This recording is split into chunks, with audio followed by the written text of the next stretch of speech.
other theological conviction I think that really plays into this idea of situated learning and communities of practice and taking yourself out of the hub is a Trinitarian model. You know, when we think about Father, Son, and Spirit as kind of a hierarchy of persons, where the Father's in charge and the Son and the Spirit are beneath the Father in kind of a very kind of CEO business-like model, we end up without a community of practice. We end up without situated learning because there's one expert telling everybody else and directing everybody else and sending them on what they need to do. But when we reconceive of Father, Son, and Spirit, as so many are doing these days, in terms of perichoresis, a Greek term that means kind of circular dance. I think about children in a ring around the rosy. I think about three persons in a community looking at each other, deferring to one another, loving one another, serving one another in love. Mm-hmm. When we think of the Trinity in that type of framework, that looks a lot more like the communities I'm talking about than the more hierarchical structures, where on a very strictly organized flowchart, there's an expert, there are lieutenants, there are sergeants, and then there are all the rest of the people that are at the grunt level doing what they're told and thinking what they're told to think. This other model we're talking about today elevates everybody, puts them in the same circle, puts them in the same community where everybody can defer and everybody can learn and everybody can be hospitable. And there are some youth workers that are in that hierarchical community. That structure is put in place, and they get connected into it by getting a job at a church that already has that in place. So if they're they're agreeing with everything, they're vibing with it, how do you start to make a shift in a culture that is hierarchical into a community of practice base within that community? How do you promote it? How do you maybe there's some ways they can promote it to their youth staff, to their pastor. Just how does that go about? Have you thought through it? Yeah, I was really blessed in youth ministry when I became a professional or vocational youth worker. My senior pastor, Jaron Rao at Shawnee Church of the Nazarene, who's now my district superintendent here in Kansas City, was very much this way with me. And this community of practiced kind of egalitarian, democratic approach. The pastoral office was something that we shared, and he didn't have to take all the credit for everything. I didn't have to take all the credit for everything. We learned from one another. I mean, we really had a community of practice among the pastors on the team there at Shawnee Church. But I've come now in the academy as a teacher to start recognizing that a lot of my students haven't seen that model in practice, or that a lot of my students go to a place where that model's not in practice. So we have to start managing upward, and there's a whole literature in the business world on managing upward. How do you manage up? How do you manage your manager when your manager's not managing you the way you wish that she was or that he was? And I think one thing we can always do is that we can take kind of charge of our own domain of responsibility, and we can lead differently in that domain. We can manage differently in that domain. And so rather than replicating the hierarchical relationship of senior pastor, youth pastor, then with youth pastor, youth staff, or youth pastor, teenagers, we can elevate them and begin to regard them and look at them as if they are our peers, as if they have something to offer. We can begin to release and engage them in work all through the church, not just in the youth ministry. We can ask if we can put them on committees in the church. We can try to help them find their way into the worship team. We can help them try to find their way to greet in the foyer, or to serve communion, or anything we can imagine. To sing in the choir, to teach a children's Sunday school class, to lead Vacation Bible School. And we can ask them to generate ideas. We can ask them to help us think critically about what we're doing. We can open ourselves to their critique. We can all become learners and leaders together in our own domain. And sometimes by doing that, we create something of so much value that the other leaders who manage us take note and are moved or persuaded that this model has something to commend itself with. Well, you mentioned earlier that this isn't a new thing. Yeah. It's not a new thing for you. I mean, you talk about your own relationship going into a church with the senior pastor, and it was already in place that you became a part of a staff that was a community of practice. So where did it come from, like community of practice? seems new to me. It Sure. seems like new language.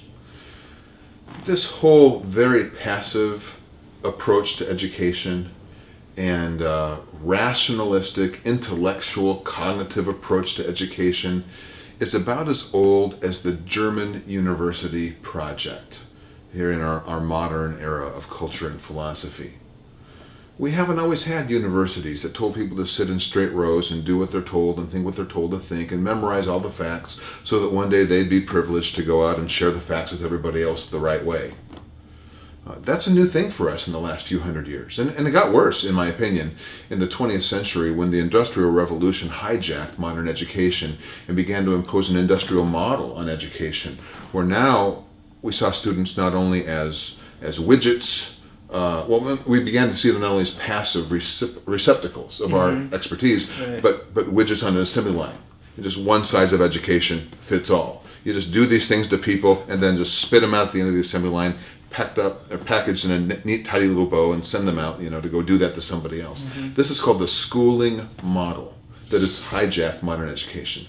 But the idea of apprenticeship, where questions about knowledge and truth, where wisdom comes into play, it would arise naturally in the relationship between a guide and an apprentice.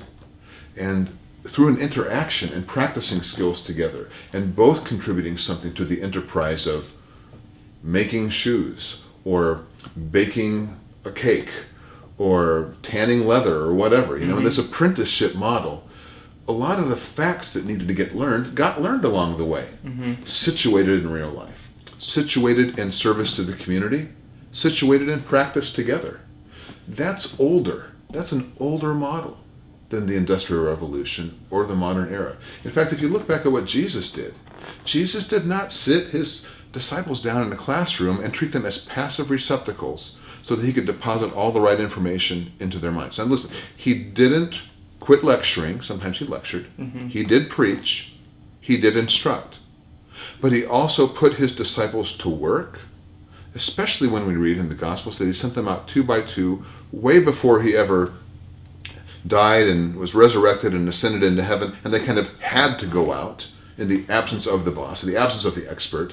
Way before that, he said the best way for me to teach these folks is to send them out to begin to practice together in a community, among a community, what it is we've been talking about.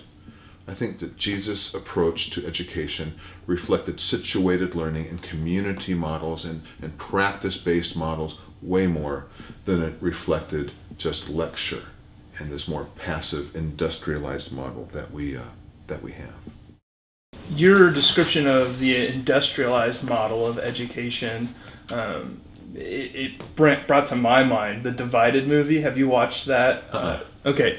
The Divided movie basically posits that youth ministry segregates youth out, and that it creates this culture where youth are leaving the church because of age-segregated youth ministry, and that it's taken its cues from this industrial model of teaching, and so I just wonder, your negative view of that. Are you also in agreement that youth ministry as a age-segregated ministry isn't a good thing, or are you saying that there's value in it, or in what way is that? If we go back to Mark DeVries' book on family-based youth ministry, he introduced the idea of the one-eared Mickey Mouse. That's bad. Integration is good. Intergenerational is good. Ken Dean picked it up in The God-Bearing Life and republished that image. I think actually she did that in Practicing Passion, Youth in the Quest for a Passionate Church.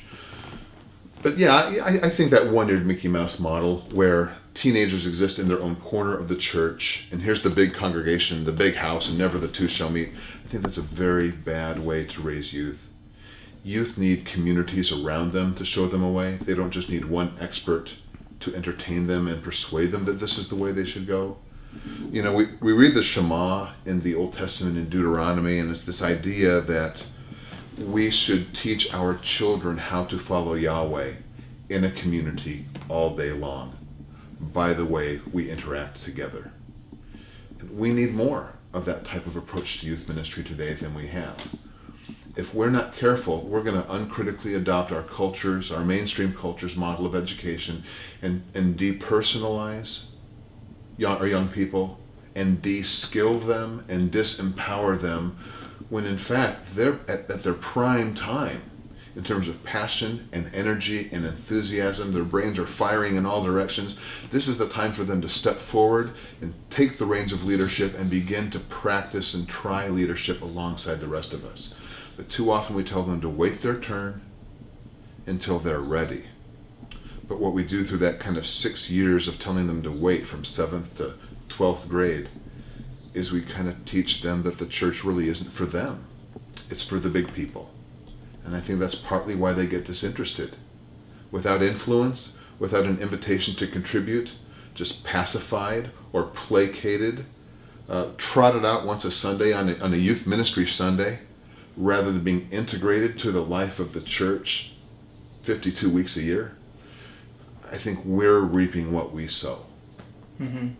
Yeah. Do you see that happening also on like a larger cultural perspective with the U.S., now with the sit-ins at Wall Street, and also with the youth riots in England this past year, and also other youth protests around the world? Like that the world in some sense is reaping this view of youth as waiting to hold them off on leadership and kind of segregating them out from the adult world. Do you think we're reaping what we're sowing right now, kind of more on a international level or even a cultural level here in the United States? Well, as we do trace the history of youth ministry, and Mark Center is certainly one scholar who's helped us to do that, we see that youth often lead progressive reform movements. They have energy, they have vision, they haven't been domesticated, they haven't been tamed. I don't know if it's really a true story or not, that if you put the fleas in the jar and the lid down, they jump up, they hit their head, they take the lid off, they quit jumping because they've learned not to jump. I don't know if that's true or not for fleas, but it's true for human beings. If you put a lid down on top of somebody and they keep jumping and trying to get up above that level and you don't let them, eventually I do think many of us will quit trying. And so I'm thankful that youth sees opportunities to lead and re-envision and reimagine what society and what the world can look like. And I think they have a gift to bring the church. Young men are called to see visions, even as old men are called to dream dreams. We both see something, we both have something to offer. And if the old men and the young men would just start sharing their dreams and visions with each other, I think we'd all be a lot better for it. In my own doctoral research, I had a great time. I studied video games as learning systems. And as weird as that sounds, that has a lot to bear, brings a lot to bear on this conversation. Because that's where I first heard about situated learning, in reading the literature on video games as learning systems. That's where I first started hearing about communities of practice. Because there's a scholar, and his name is Henry Jenkins, formerly of MIT, now he's out at USC, but he's written a lot and spoken a lot on the idea of participatory culture.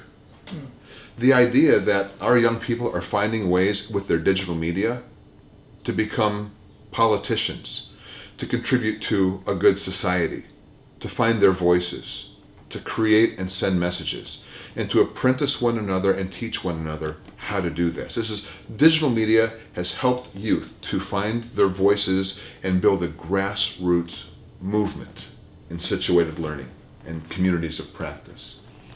And so I don't want to turn all of our Christian education or youth ministry into video games, but I want to learn the best practices of what happens in participatory culture, what happens in digital media, what happens with video games, and how people participate deeply, they construct a sense of identity, they think critically, they lean on each other, they teach each other their own expertise and learn from each other's expertise, so that they can come to create new levels for games, or they can come to dominate a game, or they can come to solve a problem or whatever. It's just there's a very thick, deep, rich type of holistic learning going on there that I think is what makes video games so compelling. It's not just that they're games. It's that this type of education really lights our brains on fire. And if we could find a way to harness that power and bring it into the classroom and bring it into the church, where people who are building identity, clarifying vocation, learning expertise, gaining information, could just immediately put it into practice and do it together and help each other to grow. That to me sounds like healthy church. Thanks, Mark. Thanks for being with us, and thanks for tuning into this Immerse chat. Hope you have a great day.